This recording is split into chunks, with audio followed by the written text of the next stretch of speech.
تو پاکستان کی مجبوری یہ رہی کہ اقوام متحدہ نے بھی جو قراردادیں پاس کی ان پر بھی عمل نہ ہوا اور جو وعدے انڈیا نے کیے اس پر بھی عمل نہ ہوا. اگر اس پس منظر میں دیکھیں تو ہماری لڑائی مسلسل چلنی چاہیے. پاکستان کا تو پہلے سے ہی پوائنٹ آف ویو یہ تھا کہ جب تک بنیادی اور کور ایشوز حل نہیں ہوتے اس وقت تک ہم کسی دوسرے مسئلے کی طرف نہیں جاتے, اور انڈیا کہتا تھا کہ پہلے دوسرے پیرافری مسائل حل کر لیں پھر آگے چلیں. تو پریکٹیکلی پاکستان نے اپنے سٹینڈ کو تو قائم رکھا ہے لیکن ڈپلومیٹیکلی ریٹریٹ کر کے اور کوشش یہ کی ہے کہ کسی طرح اس ملک میں امن اور معاشی ترقی ہو. اور اس تجارت کے کھلنے سے اب جیسے آپ نے خود بھی بتایا کہ ایک نیا تجارتی گیٹ بن گیا, پہلے واگا پر ایک گیٹ تھا, اور آپ دیکھیے افغانستان جو تجارت ہو رہی ہے یا سینٹرل ایشیا کی طرف جو بھی ہم چیز بھیجتے ہیں وہ پاکستان کے راستے ہی انڈیا سے آ سکتی ہے. تو اس راہداری سے بہت ملتا ہے. افغانستان میں انڈے بھی جاتے ہیں, سبزیاں بھی جاتی ہیں انڈیا سے, اور دوسری اشیاء بھی جاتی ہیں, یہ سب جو ہے پاکستان سے گزرتی ہیں.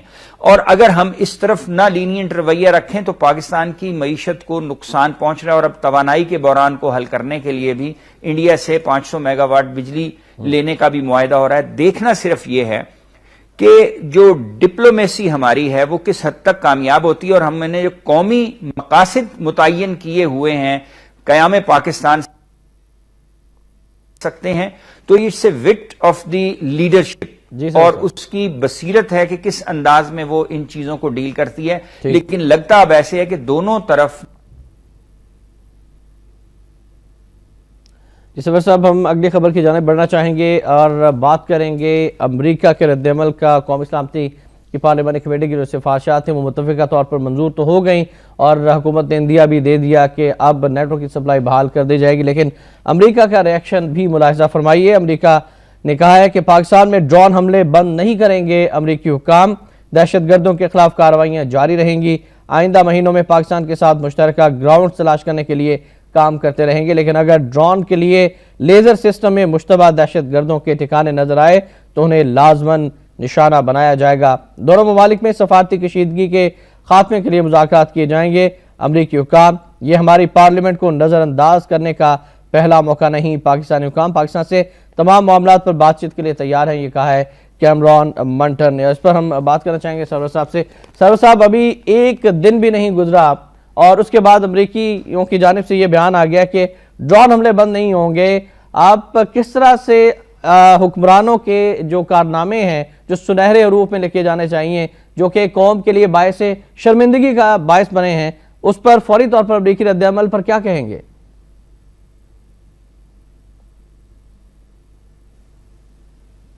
دیکھیے جی, امریکہ اس وقت ایک یونیپولر ورلڈ ہے اور امریکہ دنیا کی سب سے بڑی فوجی, اقتصادی اور تکنیکی ترقی میں سب سے اونچی سطح پر ہے.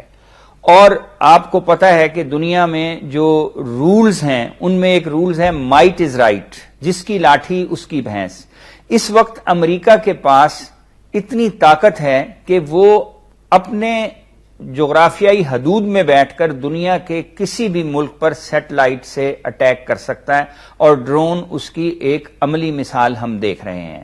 میزائل ٹیکنالوجی بھی اس کی انتہا کو پہنچ چکی ہے. ڈپلومیسی میں بھی وہ دنیا کو ڈکٹیٹ کر رہا ہے, اور اس کے مقابلے اس نے روس سوویت یونین کو بھی توڑ دیا, عراق پر قبضہ کر لیا, افغانستان پر قبضہ کر لیا. تو امریکہ سے آپ جو بھی چیز منوانا چاہتے ہیں اس میں آپ دھونس اور دھاندلی اور ہیبت کی بنیاد پر نہیں منوا سکتے, کیونکہ یہ سب چیزیں اس کے پاس ہم سے بہت زیادہ موجود ہیں. یہ تو ہے پہلو ایک امریکن انداز کا, لیکن اس کا یہ مطلب نہیں کہ پوری دنیا متی ہو جائے. آپ دیکھیے جو تاریخ اور تہذیبیں جو ہیں وہ ان چیزوں سے بھری پڑی ہیں کہ کوئی ایک چھوٹی سی قوم اٹھی ہے اور اس نے بڑی قوم کو للکارا, سلطنت روما ختم ہو گئی, ایران کی وہ سلطنت موجود نہیں رہی, یونان کی وہ سلطنت موجود نہیں رہی, سوویت یونین خود موجود نہیں رہا جو امریکہ کو چیلنج کرتا تھا. تو یہ ایک قانون قدرت ہے کہ جب آپ ایک پیک پہ پہنچتے ہیں تو وہاں سے زوال شروع ہوتا ہے. لیکن ہم جس پوائنٹ آف ٹائم میں زندگی گزار رہے ہیں اس وقت امریکہ پوری دنیا کو ڈکٹیٹ کر رہا ہے. آج سے 20-25 سال پہلے امریکہ کی یہ حیثیت نہیں تھی, اور جب ہم پرائمری کلاسز یا اسکول کے طالب علم تھے تو اس وقت امریکہ کو کوئی اتنا اہمیت نہیں دیتا تھا. ایک زمانے میں برٹش امپائر کا نام تھا, لیکن ہم جس پوائنٹ آف ٹائم میں ہیں اس میں امریکہ ڈکٹیٹ کرتا ہے اور ہر ملک کو اسی حساب سے اسٹریٹجی بنانی ہے. ہماری بدقسمتی اور ہماری جو سیاسی غلطیاں ہیں وہ یہ ہیں کہ ہم نے ابتدا میں اپنی پالیسی کو واضح نہیں کیا. ہم نے 47 میں آپ سب کو علم ہے کہ پاکستانی حکمران روس کی بجائے امریکہ کی طرف گئے اور روس ہمارے خلاف ہو گیا اور وہ بھارت کے ساتھ مل کے اس نے پھر ہمارے لیے بڑے مسائل پیدا کیے. سوری. بس اب صورتحال یہ ہے کہ ہم نے امریکہ کو خود مہمان بنایا, ساتھ ملے اور ایک اسلامی ملک پر جو کچھ بھی ہوا ہم صورتحال بڑی ڈیفرنٹ ہے کہ سلالہ چیک پوسٹ کے بعد ہماری غیرت جاگ گئی. ہم نے سب یہ چاہا کہ ٹھیک ہو جائے اور ایک اپنا ریئیکشن دیا. امریکہ اس وقت افغانستان میں پھنسا ہوا ہے, اسے باہر نکلنا ہے. وی ہیو ٹو گیو ہم اے سیف پیسج, ادروائز یہ بڑے مسائل پیدا ہوں گے. امریکہ کے لیے بھی نقصان دہ اور پاکستان کے لیے بھی نقصان دہ ہے. تو پارلیمنٹ کو بڑی مشکل سے کوئی راستہ ڈھونڈنا پڑا ہے اور اتفاق رائے سے یہ قرارداد پاس ہوئی ہے. لیکن یہ کوئی شرائط عائد نہیں کی پارلیمنٹ میں. ہمیں یہ کنفیوژن ہے کہ پارلیمنٹ نے حکم دے دیا ہے کہ پاکستان کی حکومت اب یہ کرے. اگرچہ پارلیمنٹ ایکٹ بھی بنا سکتی ہے اور ایسے احکامات جاری کر سکتی ہے کیونکہ that is the real body جس سے ساری پاور گورنمنٹ کو ملتی ہے, عدلیہ کو بھی ملتی ہے اور انتظامیہ کو بھی ملتی ہے. پارلیمنٹ نے وہ سفارشات دی ہیں اور ان سفارشات میں لکھا کہ حکومت یہ کرے. اب اگر حکومت نہیں کرتی تو وہ پارلیمنٹ کو جواب دہ ہے کہ وہ ڈرون گرانے کے لیے, ڈرون حملے رکوانے کے لیے اقدامات کرے اور امریکہ کو کہے کہ وہ معافی مانگے. امریکہ معافی مانگنے کو تو تیار نہیں. اب آپ دیکھیے کہ جیسے ایک عام غریب آدمی کو ایک امیر آدمی یا اس کا مالک کوئی بات ایسی کہے جس سے اس کی انا مجروح ہو, اور اب وہ یہ کہے کہ جی مجھ سے میرا مالک معافی مانگے, تو اگر وہ کہے کہ میں نہیں مانگتا, اگر وہ خود یہ سوچ لے کہ میں نے اس کی انا کو مجروح کیا ہے اور وہ سوری کر لے تو کوئی بڑی بات نہیں. لیکن اگر وہ کسی وجہ سے ہٹ دھرمی پر آ جائے تو جو کمزور ہے وہ کیا کرے گا, اس کا اختیار کرنا ہے. اسی لیے یہ جو فارن آفس اور ڈپلومیسی ہے اسی لیے سامنے آتی ہے کہ جب گفتگو میں کوئی راستہ نہ نکل رہا ہو تو آپ ڈپلومیٹیکلی تھرڈ چینل, فورتھ چینل آزمائیں. اور پارلیمنٹ ایک ایسا فورم ہے جس سے کم از کم امریکہ کو یہ میسج تو گیا کہ پاکستان کی رائے عامہ کیا چاہتی ہے اور اس کو اپنا رویہ نرم کرنا پڑا. اور اب ہمیں ایک راستہ امریکہ کو بھی دینا ہے اور اپنی عزت بھی بچانی ہے. تو حکومت کے لیے یقیناً کڑا امتحان ہے. مولانا فضل الرحمان کے بیانات آپ دیکھ لیجئے, نون لیگ کے دیکھ لیں, عمران خان کے دیکھ لیں. اب عمران خان تو حکومت میں نہیں ہے اس لیے وہ بڑا فرنٹل اٹیک کرتے ہیں, لیکن نون لیگ اور مولانا فضل الرحمان وہ بھی بڑے ریئیکشنری تھے. لیکن آپ دیکھیے کہ منٹر کی ملاقات جب نواز شریف صاحب سے ہوئی اور چند دن پہلے فضل الرحمان صاحب سے ہوئی تو یہ مسئلہ کس طرح حل ہوا. یہ ڈپلومیسی کا ایک انداز ہے جس میں امریکہ کامیاب رہا ہے, پاکستان کو کامیابی نہیں ہوئی لیکن بس خاموش راستہ اختیار کیا گیا ہے. جی خاموش راستہ اختیار کیا گیا ہے. سرور صاحب کی رائے آپ نے ملاحظہ فرمائی. اگلی خبر ہے توہین عدالت کیس کے حوالے سے اور سپریم کورٹ کے حوالے سے. ناظرین, توہین عدالت کیس میں وزیراعظم کو بھی سزا بھی ہو سکتی ہے. سپریم کورٹ, عجیب بات ہے, ملزم نے خود ہی استغاثہ کو بدل دیا. مقدمے کے تمام پہلوؤں کو سامنے لانا ہوگا. جسٹس آصف کھوسا, عدالت عظمیٰ نے عرفان قادر کو پروسیکیوٹر مقرر کر دیا. 2 روز میں تیاری کر کے دلائل کی ہدایت. اور اسی سلسلے میں ایک اور خبر بھی حکومت کی جانب سے وفاقی کابینہ میں مزید اضافہ کیا گیا. وفاقی کابینہ میں 5 وزراء 6 وزراء مملکت شامل. عہدوں کا حلف اٹھا لیا. وزراء میں قمر کائرہ, نظر گوندل, فرزانہ راجہ, پرویز اشرف اور فاروق سعید. وزراء مملکت میں راحیلہ بلوچ, عباس آفریدی, سمسام بخاری, ملک عماد, تسنیم قریشی, ملک عظمت شامل ہیں. ایک اور خبر بھی ناظرین شامل کرنا چاہیں گے. بلوچستان کے حالات کے حوالے سے گورنر بلوچستان نے انتہائی تشویش کا اظہار کیا ہے کہ صوبائی حکومت کی کارکردگی مایوس کن ہے. حالات بے قابو ہو گئے تو بلوچستان میں فوج تعینات کرنا پڑے گی. گورنر مکسی, صوبائی حکومت اپنی ذمہ داری پوری نہیں کر رہی جس کی وجہ سے لوگوں کو لاشیں اٹھانا پڑ رہی ہیں. دہشت گردوں کے خلاف کریک ڈاؤن کیا جائے. اور رینٹل پاور کیس کے حوالے سے خبر شامل کرتے ہیں, اس کے بعد سرور صاحب کی جانب جائیں گے. رینٹل پاور کیس, پرویز اشرف, لیاقت جوہری, شوکت ترین سمیت 8 افراد کے اکاؤنٹس منجمد کر دیے گئے۔ طارق حمید، سابق سیکرٹریز اشفاق محمود، اسماعیل قریشی، شاہد رفیع اور سلمان صدیقی بھی شامل ہیں۔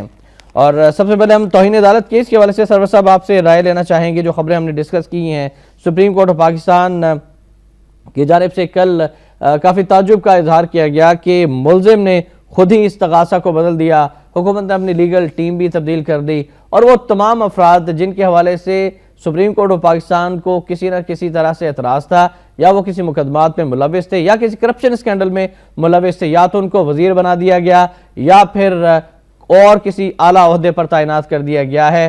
کیا کہیں گے اس پر سرور صاحب آپ؟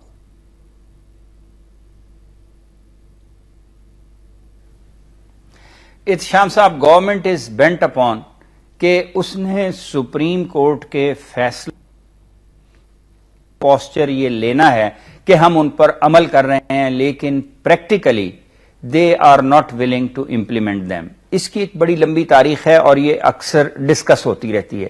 اب توہین عدالت کیس آپ کے سامنے ہے۔ دنیا کا کوئی اور ملک ہوتا تو اس ملک کا وزیر اعظم اسی وقت ریزائن کر جاتا جب اس کو سپریم کورٹ کا نوٹس سرو ہوا، لیکن ہماری بدقسمتی دیکھیے کہ نوٹس تو کیا، ان پر فرد جرم عائد کر دی گئی۔ فرد جرم عائد ہونے کے بعد بھی وزیر اعظم صاحب نے کوئی ڈیموکریٹک جیسچر نہیں دیا، کوئی رول ماڈل کا کردار ادا نہیں کیا۔ دوسری طرف آپ دیکھیے ان کے بیٹے موسیٰ گیلانی اور عبدالقادر گیلانی پر میڈیا نے الزامات نہیں لگائے، یہ سپریم کورٹ میں کیسز گئے، عدلیہ میں کیسز گئے، اور وہاں وکلاء نے جو دعوے کیے، جو رٹ میں اپنے پوائنٹس دیے، انہی کو میڈیا نے بیان کیا۔ لیکن حکومت چونکہ اگر ڈائریکٹ سپریم کورٹ یا عدلیہ کے بارے میں کچھ کہے تو وہ ذرا مشکل میں گرفتار ہوتی ہے، تو وہ فوراً میڈیا کو سامنے رکھ کے ڈھال بنا لیتی ہے کہ میڈیا ہمیں ڈسریپیوٹ کر رہا ہے۔ احتشام صاحب، ایک معمولی سا کامن سینس کا سوال ہے کہ وہ کہتے ہیں نا کہ کچھ تو ہوتا ہے دال میں، کالا کہیں تو ضرور ہوتا ہے۔ اگر وزیر اعظم صاحب کے دونوں صاحبزادوں کو جو سیاست میں بھی ہیں ان کا نام لیا جا رہا ہے، تو یہ نام، میں کہتا ہوں کہ آصف علی زرداری صاحب کے بارے میں تو بہت ڈھول پیٹا جاتا ہے، لیکن بلاول کے لیے یہ نام کیوں نہیں لیا جا رہا؟ یا وفاقی کابینہ ایم کیو ایم اور نون لیگ کے بہت سے لوگ ہیں، ان کے بچوں کے حوالے سے اس طرح کے کرپشن کے نام کیوں نہیں لیے جا رہے؟ یا دوسرے، اب تو میڈیا اوپن ہے، ٹرانسپیرنٹ ہے، ہر چیز کھل کے سامنے آتی ہے، لیکن اگر یہ چیزیں سامنے آ رہی ہیں تو کوئی نہ کوئی بنیاد تو ضرور ہے۔ آپ دیکھیے حج سکینڈل میں عبدالقادر گیلانی کا نام ہے، یہ جو کیمیکل سکینڈل ہے اس میں موسیٰ گیلانی کا نام ہے، اور پھر وزیر اعظم خود ایک مجرم وزیر اعظم ہے، جی سر، ایک ملزم وزیر اعظم ہے جن پر الزام لگایا گیا، اور اگر سزا ہو گئی تو وہ مجرم بھی قرار پائیں گے، تو وہ بھی اخلاقی جرات نہیں کر رہے۔ اب وفاقی کابینہ میں راجہ پرویز اشرف صاحب کو جو لیا ہے، آپ ذرا دیکھیے کہ یہ وہ ہیں جن کو آئی پی پی کیس میں سپریم کورٹ نے نیب کو ڈائریکٹ کیا ہے۔ رائٹ، اسد صاحب انتہائی معذرت کے ساتھ قطع کلامی ہوتی ہے، میں آپ کو انٹرپٹ کرنا چاہوں گا۔ ناظرین، ہم ایک بریک کے لیے جا رہے ہیں، بریک سے واپس آئیں گے تو گفتگو کا سلسلہ یہیں سے شروع کریں گے اور آپ کی کالز بھی شامل کی جائیں گی، آپ ہمارے ساتھ رہیے گا۔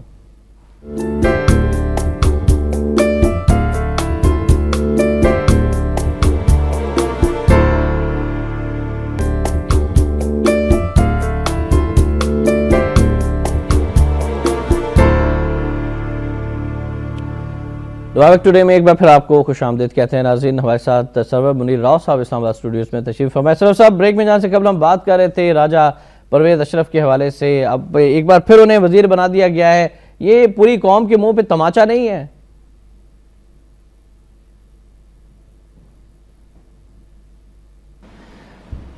احتشام صاحب، تماشا لفظ چھوٹا ہے، یہ ایسے ہے کہ پوری قوم جو ہے اس کا منہ کالا کر کے اور بتایا جا رہا ہے کہ آپ کا کردار یہ نیب کو ڈائریکٹ کرتی ہے کہ اس پر تحقیقات کریں، اور اس کی ٹیم کے ممبران پر بھی تحقیقات کریں، اور ان کو آپ اوتھ ٹیکنگ کرا رہے ہیں۔ بھائی اتنی کیا جلدی ہے؟ Can't the government wait for few weeks, few month? اگر وہ اتنے ہی اہل اور قابل تھے تو جب پہلے وہ وزیر تھے تو ان کو کیوں نکالا گیا؟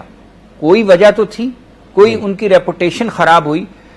راجہ پرویز اشرف صاحب ذاتی طور پر ممکن ہے بہت اچھے آدمی ہوں اور انہوں نے کچھ نہ کیا ہو، لیکن جب آپ پر ایک الزام آ گیا ہے تو اس الزام سے آپ ایگزونریٹ تو ہوں تاکہ آپ صاف ہو کے سامنے جائیں.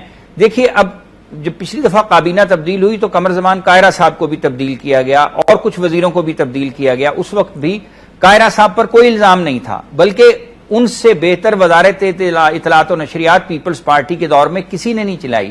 ہی is articulate, he is presentable, knowledge base ہے and he has the reason to talk. وہ اچھے ایک وکیل اگرچہ نہیں ہے شاید، لیکن وہ جس نقطے کی بھی وضاحت کرتے ہیں اس میں دلیل ہوتی ہیں اور وہ بہت اچھا ڈیفینڈ کر رہے تھے. تو ان کو بھی تبدیل کر کے اور ان کے بعد جن کو انفارمیشن منسٹر بنایا گیا ان کے جو حالات ہیں وہ کسی سے چھپے نہیں. بھری کابینہ میں وہ استعفیٰ دیتی ہیں اور کہتی ہیں کہ جی میں جو ہوں میری تو وزارت کوئی اور چلا رہا ہے. تو اہل لوگوں کو ہٹا کے نا اہل کو لائے. اچھا پرویز اشرف صاحب کو جب اس وقت نکالا گیا تو سب نے کہا کہ چلو یہ ایک اچھی علامت ہے کیونکہ ان پر آئی پی پیز کے بہت سے الزامات تھے، رینٹل پاور کے الزامات تھے. اب ان کو دوبارہ لے لیا اور اس وقت لیا جب سپریم کورٹ کی ڈائریکشن موجود ہے. اسی طرح ایک اور چیز قابل غور ہے کابینہ کی چینج میں کہ اتحادی جماعتوں کا کوئی رکن ابھی کابینہ میں نہیں لیا گیا. یہ وہ سوال ہے جو ابھی تحقیق طلب ہے کہ اس پر بھی مزید گفتگو کرتے ہیں. ایک نمبر ابھی اپنے ناظرین کو بتانا چاہیں کہ ہمارا نمبر 0423631269 کال بھی کر سکتے ہیں اور ہمارے ساتھ پہلے کالر بھی ہیں. السلام علیکم جی، کون صاحب کہاں سے ہیں؟ ہیلو جی السلام علیکم، کون صاحب کہاں سے بات کر رہے ہیں؟ عبداللہ بٹ بول رہا ہوں پاک پتن سے. جی عبداللہ صاحب فرمائیے گا، کیا کہنا چاہیں گے آپ؟ میں یہ کہنا چاہتا ہوں کہ آپ سب لوگوں کا، پاکستان پوری قوم کو پتہ چل گیا کہ ان لوگوں کا اس پاکستان کے ساتھ ان حکمرانوں کو ذرا بھی محبت نہیں ہے. یہ دیکھیں کہ جو جتنی بڑی لوٹ مار کرتا ہے اس کو بعد اس سے بڑے عہدے پر لگا دیا جاتا ہے.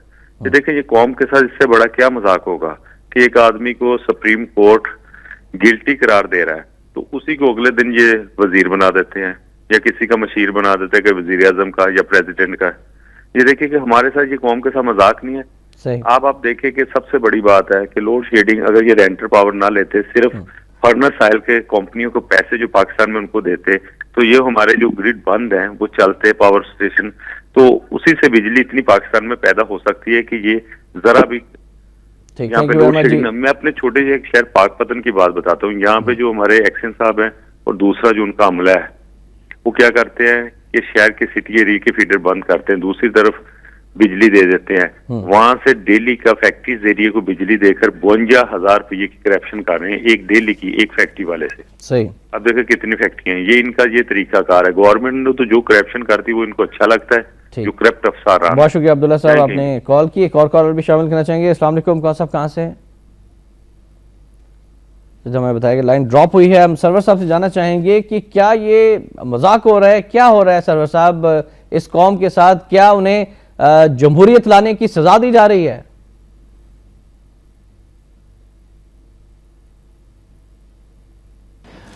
احتشام صاحب، جمہوریت لانے کی سزا نہیں ہے. انفیکٹ جمہوریت تو ایک طرز حکومت ہے. اب یہ ہے کہ اگر اس سے آپ اس کے جو لوازمات ہیں، جو جمہوریت کی شرائط ہیں، ان کو سامنے رکھ کے اگر آپ نہیں چلتے تو جمہوریت بری نہیں ہے، ہمارے اپنے رویے برے ہیں. دیکھیے ایک رپورٹ ہے انٹرنیشنل ٹرانسپیرنسی ایجنسی کی کہ گیلانی صاحب کی حکومت 8,000 ارب روپے کی کرپشن اب تک رپورٹ کی جا چکی ہے. آپ تصور کیجئے کہ بین الاقوامی سطح پر اس حکومت کے 4 سال کو اس نظر سے دیکھا جا رہا ہے تو اس کے اثرات پورے معاشرے پر نظر آئیں گے. اسی حکومت کے ایک وزیر صاحب نے ٹیلی ویژن پروگرام میں یہ کہا تھا کہ کرپشن کرنا ہمارا حق ہے کیونکہ اس سے پہلی حکومتیں بھی کرتی رہی ہیں اور ہم بھی کرپشن کرتے ہیں تو ہمارا حق ہے. جعلی ڈگریوں میں بھی جو لوگ پکڑے گئے اس میں اس حکومت کے کتنے ایم این اے اور کتنے وزیر شامل تھے وہ بھی قوم کو پتہ ہے. تو بات اس میں یہ ہے کہ ٹھیک ہے یہ چیزیں سب بری ہیں لیکن اچھی علامت یہ ہے کہ 6 دہائیاں گزرنے کے بعد اس ملک میں جمہوریت کو تسلسل سے 4 سال ملے. اگرچہ اس جمہوریت کو بھی کویسچن کیا جا رہا ہے لیکن اس کا ایک فائدہ یہ ہے کہ چیزیں کھل کر سامنے آ رہی ہیں. لیڈرشپ کا کریکٹر، ان کی سوچ، ان کی ترجیحات، ان میں جو